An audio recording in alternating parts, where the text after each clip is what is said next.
Shall I do it? Helen and Georgie are watching at home in Glasgow. Come on, guys. Okay, today. Don't let the wife see that.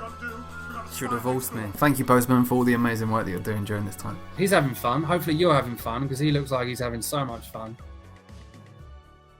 So welcome to episode 2 of the Everymind show. Hopefully you're doing well. I'm Paul, the founder of everymindatwork.com, and obviously once again we're recording this from the beauty of my living room because the COVID-19 situation. But we didn't want that to put us off from creating content for you. So we're still going at it. And this episode today, episode 2, is the self-care episode. Now, personally for me, we've done a lot of talk about this recently because self-care during this time, during lockdown, being at home is so important because we have to almost proactively look after our mental health. So I'm really looking forward to this episode. I'm going to answer some questions that I've got right here in front of me. And also at the same time, we're going to be looking at some clips as well that we've found that will hopefully educate you, but also entertain you. This is the whole aim of this show. So during this episode, we're going to be talking about anything from puzzles to morning routines and managing your anxiety. So let's dive in. And the first thing that we always do is look at the mystery clip. So I'm going to watch this mystery clip that my team have found for me, and I haven't seen it yet, so I'm just going to bring it up now. Hey, gang, good morning. I need some help. The Mr Motivator. Come on, get up. I need your Is that body. him? Yeah, it is. Yes. Come on now, everybody. We're having a special Friday workout. First of all, I want to shout out Friday workout. American family. Hope you're up and moving this morning. Here we go. Come on, give me hips.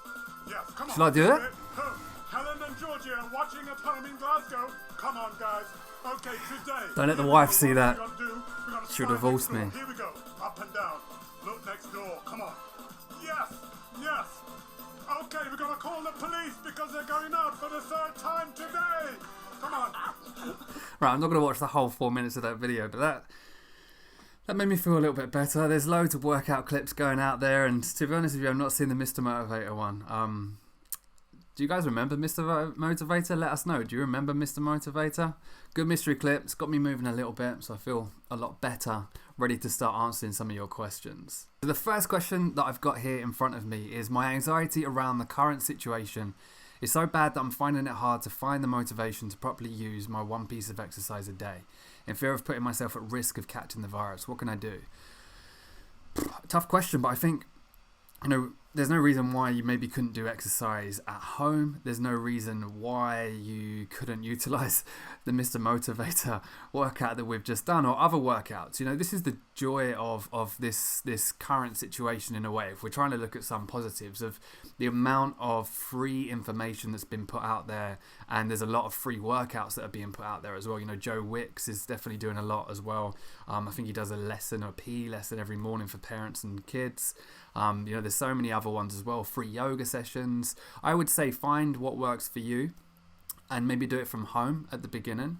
Now, the other thing that I would probably advise, this is just from personal experience, I've been there as well, is sometimes when my anxiety is quite bad and I'm stuck indoors, which I've been, not going out actually has a negative impact on me.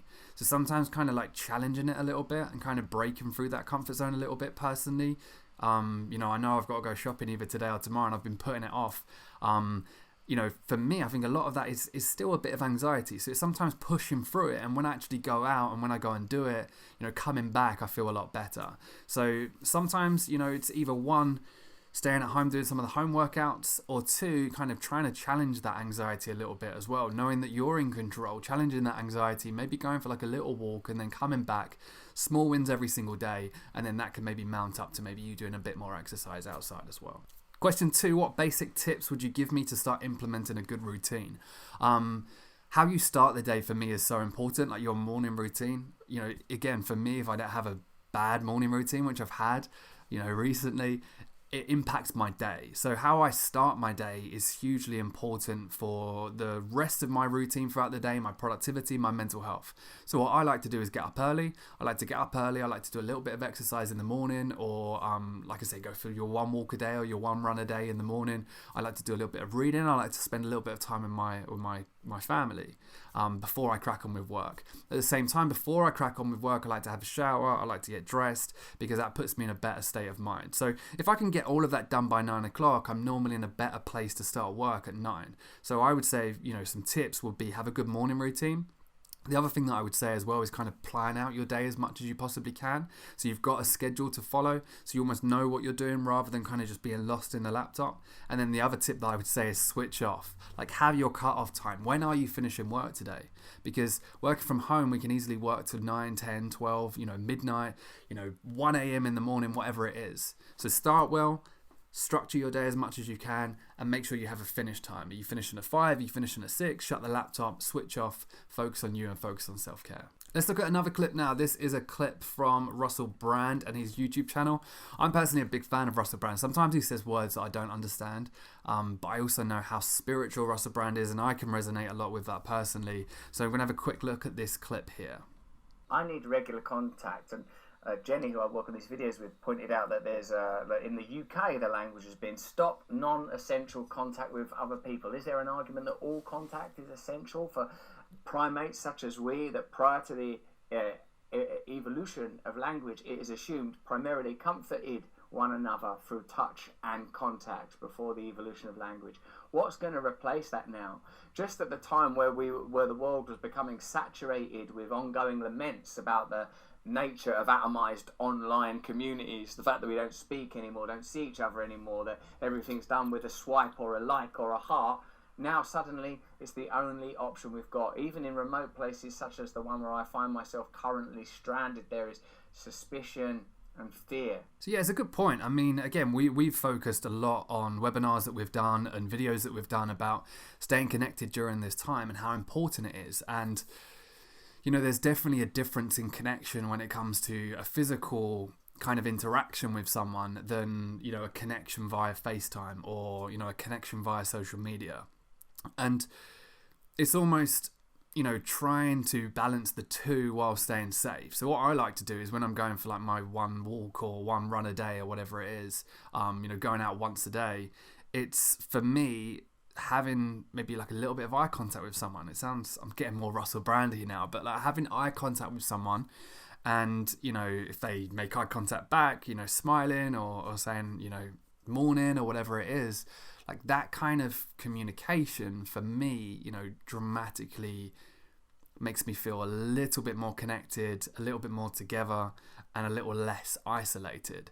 But at the same time, obviously we know, or going to like the shop, sometimes in a way, going to the shop, I dread it because I've got to queue up for a long time and I just hate shopping in general. But, I go to the shop and in a way that's like my time to have that physical interaction with people. To smile at people, to chat to the person who's, on the tills, and also to thank them for the amazing work that they're doing.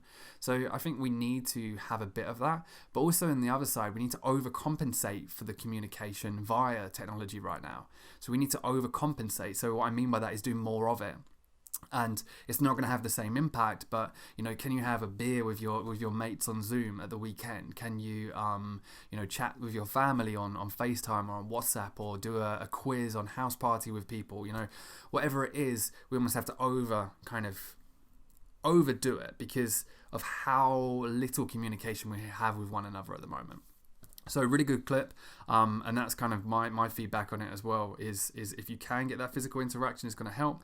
But whilst we can't get a lot of it, I think we need to overcompensate with the communication that we have via technology as well. Here's another clip, and this is a clip that is of a friend of mine, Alex Costa, and I personally used to be in the men's fashion industry. I used to create videos. Please don't search for them. I used to create videos around men's fashion and style and lifestyle. I did a video similar to this. It was called My Ideal Morning Routine, and it was shot by a guy, and it looks quite glamorous. And we're going to have a little look at Alex Costa's morning routine during this time. And the reason why we wanted to choose this kind of video is because with social media and these kind of videos, it's easy to kind of look at them and put them on a pedestal and compare yourself to them and say to yourself, why isn't my morning routine like that? So let's look at Alex's, and then I'm going to explain the story behind mine as well. Usually the first thing I do when I wake up is grab some water because I wake up with my mouth really dry. Then the second thing that I do nowadays, especially because of everything that's happening, is grab my phone.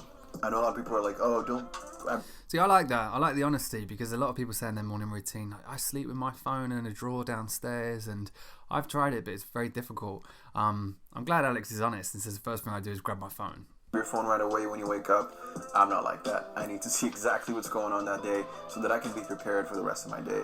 And usually the first thing that I do is I actually just swipe left and see what's on the news, because honestly, guys, I'm just looking for something positive right now. Okay, we have this COVID-19 outbreak. Tom Brady left the Patriots. I don't know what's going on in the world, so I want to make sure. I think with that, it's good to kind of like get some positivity as soon as you wake up. I don't know whether looking at news is the best way, because obviously most of their headlines is very negative. What a lot of people sometimes like to do is on social media, if you've got like a search or an explore around type of positivity, like looking at that, the first thing sometimes helps as well. Alex's apartment looks a lot better than my house, and also at the same time, Alex wakes up looking a lot better than I do as well. That I am aware of what is happening. So the first thing I do is read the news, and then I'm off. So the first thing I do after I get up and come upstairs is make myself a little pre-workout drink. Lately, I've been I'm home? Hell no. Let's get this started. Guys, so I'm so lucky because just 2 weeks ago, I finished building my little gym here at home in my garage, which means that I can work out. I don't have to go anywhere. Usually what I like to do, as you guys know if you follow me for a while, is go to group exercises, group classes like Barry's Bootcamp. Now, if I'm honest, this is a good video because there's not a lot there that no one can achieve. You might not have your own sort of gym in the garage or garage, but what you might have is, just some space at home that you can do a workout. So I think that's actually a really good video, actually, and I've not seen that. So, and I know he's a kind of buddy of mine, but I think that's a good kind of representation of just looking at that and taking parts of it, rather than saying I'm going to have that perfect morning routine that a lot of people put out there. It's more about like taking parts of it. Now, on my morning routine that I did, it was more about I do this, I do meditation, I do journaling, I grab myself a coffee, I have a shower, I do some exercise. It was like I was showing people too much, and I look back on that now and I cringe at that, because there's no way that my morning looks like that. Like my morning this morning was I woke up at 7:30, I come downstairs, my little boy was awake, we sat watching PJ Masks for the first hour while I had a coffee and did a little bit of emailing on my laptop, and then I had a shower, and then I cracked on with work. Sometimes my morning routine isn't good. Whereas, yesterday I got up, I did a bit of meditation, bit of reading, went for a run, then spent time with family, then worked on it. So I think the key thing with these videos is take bits from them, learn from them, but know that this isn't something to compare yourself to at all. Let's answer another question. I managed to stick to a routine, but then something always seems to happen, which knocks me off my routine, and then I lose all my motivation and fall into bad habits. Drinking too much, not eating healthily. How do I stay on track? I think a lot of people feel this way. I know, again, I do this a lot. I think a lot of it comes down, and this is what I'm still learning, is acceptance. So I'm on this real kind of, and I've been on it, for the last however many years, 10, probably I'll say 10 years. So, when I had the traumatic experience of obviously losing my dad to suicide, I really wanted to become the best version of me, and I wanted to make sure that I was kind of mentally healthy, because my biggest fear is that I'd end up like my dad. It's as simple as that. So I was on this real journey for like the last 10, 11 years of doing all that I can to be the best that I can be when it comes to sort of my mental health. Now, of course, there's been lots of ups and downs during that period, a huge amount of ups and downs, but sometimes that obsession with wanting to be the best and stick to the most perfect, idealistic routine is actually what can cause us sometimes stress around it. So I think this comes back to that question of like you're trying to maybe stick to a routine that you're setting yourself high expectations for, and as soon as you fall off on it, it then comes back to like beating yourself up, self-sabotaging behaviors, eating more, drinking more, and then kind of like, staying in that situation. So I think for me, acceptance was really key. That if you want to maybe eat a lot healthier, know that it's probably going to be maybe, 70%, 80% of eating healthy, 20% of the time, you're not eating well. So when you do fall back into a bad habit of maybe, having a bad day or ordering a takeaway or not drinking enough water that you kind of expected yourself to, it's not that constant, let's beat myself up and then, fall back into a really kind of dark place and continue that self-sabotaging behavior. It's almost taking that step back and saying, all right, I had a bad day today, but that's not going to change, anything. I'm going to accept that I've had that bad day. Tomorrow I'm going to start doing this, or whether I start the next day and I have a bad day. It's all about just trying to stay in the moment and know that you can change it. So I think with that, it comes back to not beating yourself up if you do fall off track. Don't set such high expectations of yourself, and that's something that I'm learning too. And I think this is a good part to segment into a lesson from my boy Freddie. Freddie is 10, and he's my stepson. I met Freddie when he was 1, and he came at a time in my life where I was all over the place. I was 19, 20 years old. I'd met Amy, who's now my wife, and I was a mess because I was dealing with the grief, the emotions of my dad's suicide. I was in a bad place mentally, but I wasn't talking about it because I was a 29-year-old sort of male, trying to be a lot stronger maybe on the outside than I was feeling at that time. And he came at an amazing time, and what he's grown up to be, I'm very, very proud of. And we've been doing lessons on Tuesday and Thursday live on TikTok, Instagram and Facebook about mental health from a parent's point of view and a child's point of view. And we did an episode on self-care, and I want to show you a little bit here from a 10-year-old. This is what a 10-year-old believes when it comes to self-care during these times. I want to talk about healthy eating and unhealthy eating and how that can affect your mental health. Okay. So if you eat really healthy stuff, you can have really happy mental health. So let's say if you just kept eating junk food, you would be very, very sick and disgusting and probably gain a lot of weight on you. And so you need to eat healthy and unhealthy to keep the right amount of mental health. Is that correct? Okay, yeah, so elaborating. So if you eat loads of junk food, Yeah. how do you feel? You feel sick and want more. You want more? Do you also feel like really energetic and like happy and No. you're like me, you go into like those food comas, don't you? Where you're like, That's what I did. I can't be bothered. Wait, no, I was just tired last night, wasn't I? Yeah. Oh, you do. I think you've got a bit of a flu as well, or whatever. So what you're trying to say, I'm guessing, healthy and unhealthy eating. Should we eat unhealthy at all? Yes, we should eat unhealthy sometimes, because if you just keep eating healthy things, you're not going to have any sugar in you, are you? You're just going to be quiet. And you like treating yourself. Yeah, everyone loves treating themselves, especially to a milkshake. But you're also saying if we always eat unhealthy, it's not very good for how you feel, yeah? Yeah.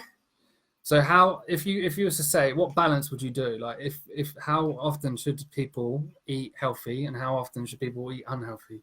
People should eat Like percentage, just give it a percentage. I'd say 70% and 30% Okay. unhealthy. Cool. And if you do want to watch any of those live lessons, then just drop me personally an email, or you can drop me an email at paul@everymindatwork.com, and I'll link you up to them as well. We're probably going to maybe switch to just one a week at the moment, but they've been fun.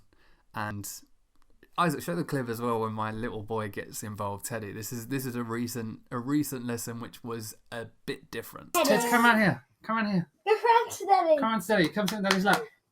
Oh no, I was Come going sit on Daddy's lap.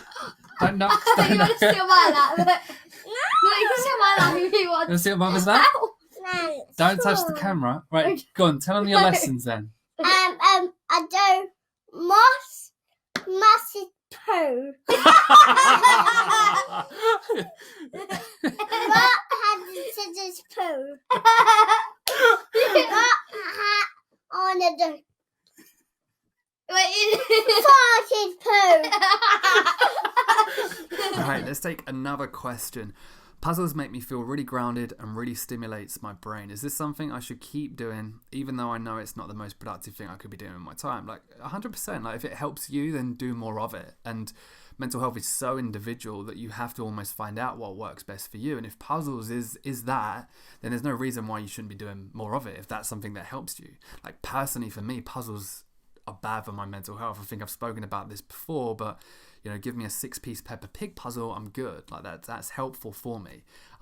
But we bought in a 1,000-piece puzzle, me and my wife, and within like 5 minutes, I was stressed, I was angry because I couldn't find two pieces that fit together. On the other hand, my wife, she sat there for a couple of evenings and did the whole 1,000 pieces on her own, and you could see that she was very present in it. I think she obviously helped her mentally, helped kind of manage her emotions and be present in this. But for me, it wasn't good.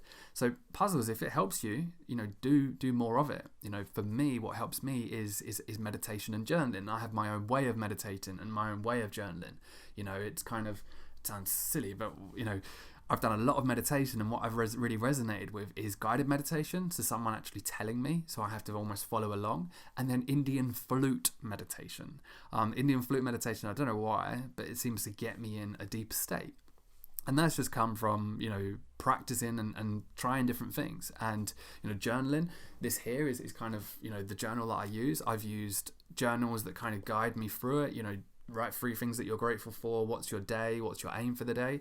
There's lots out there, but to me, like, this is the journal, just a blank notepad and just writing whatever's on my mind. So I would say, whatever works for you, do more of it. Mental health is so individual, and we need to double down on the things that help us the most and try and stop and restrict ourselves from doing the things that don't help us at all. Okay, now we want to give you an exclusive look at some of the content in the app. So actually in the app that we provide businesses, which for us is mental health support in employees' pockets whenever they need it, we have a variety of content from a variety of people, amazing people, from campaigners to advocates to clinical professionals to people just doing amazing work, whether it's on sleep, whether it's sharing their story about depression, anxiety, dealing with grief.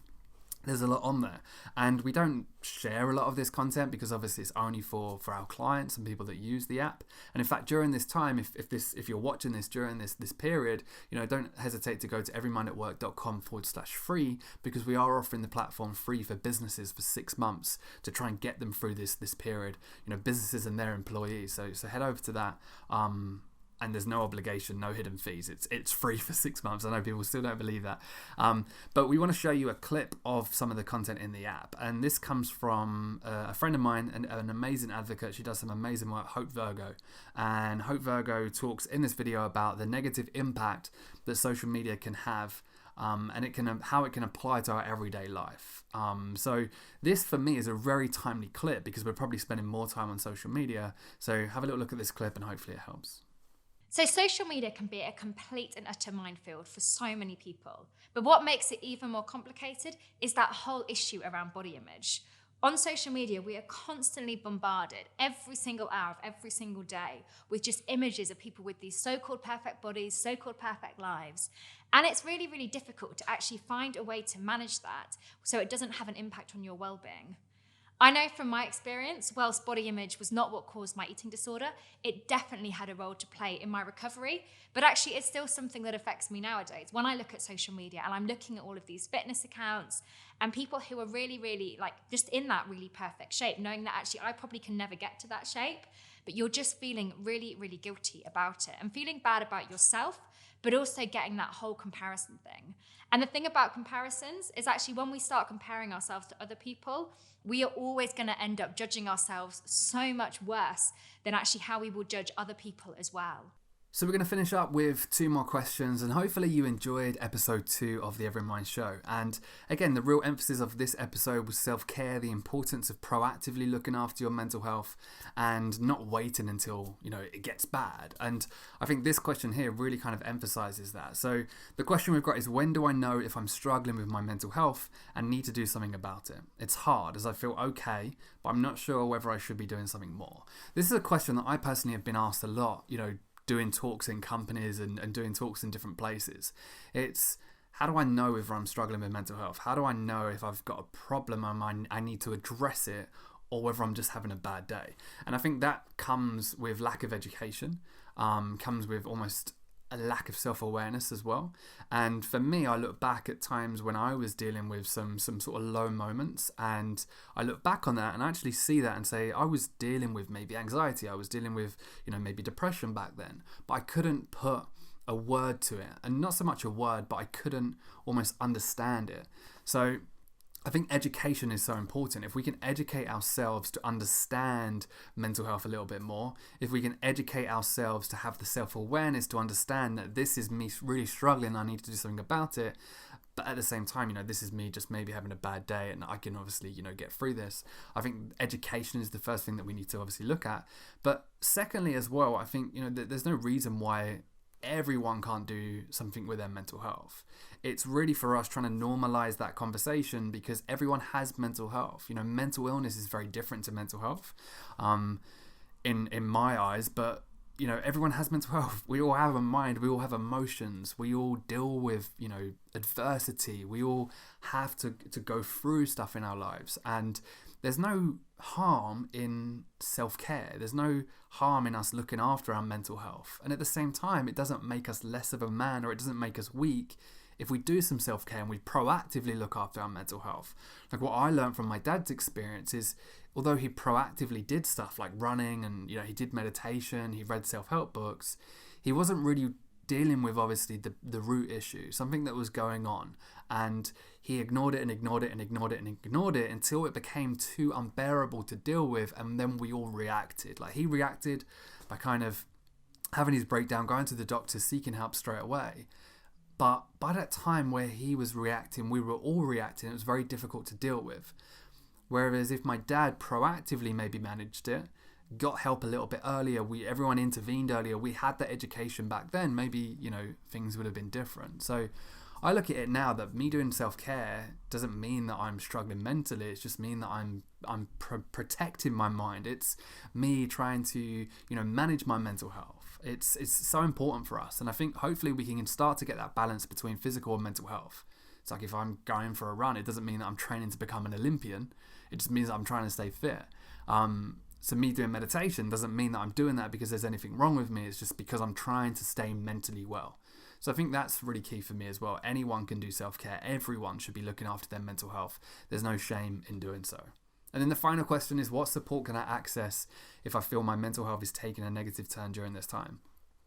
I did a podcast with someone the other day, and what came out of it was how much support and resources there are out there. But the problem is there's not a lot of awareness to those support and resources. So a really good one is hubofhope.co.uk. A good friend of mine, Jake, he runs a charity called Chasing Stigma, and they have this service called hubofhope.co.uk. And all you do is you go in there, if you're in the UK, you just ping in your location, and it shows you a variety of sort of local support services for mental health. At the same time, I believe it links directly to Shout, which is a text service line, and also Samaritans as well. Now, with that, you know, I would say there's a lot of resources out there. You've got the Calm hotline, which is for men in particular, and male suicide prevention. You've got Papyrus's hotline. You've got Anxiety UK. You've got different hotlines all over the place. It's just getting more awareness to them. So I would say check out hubofhope.co.uk.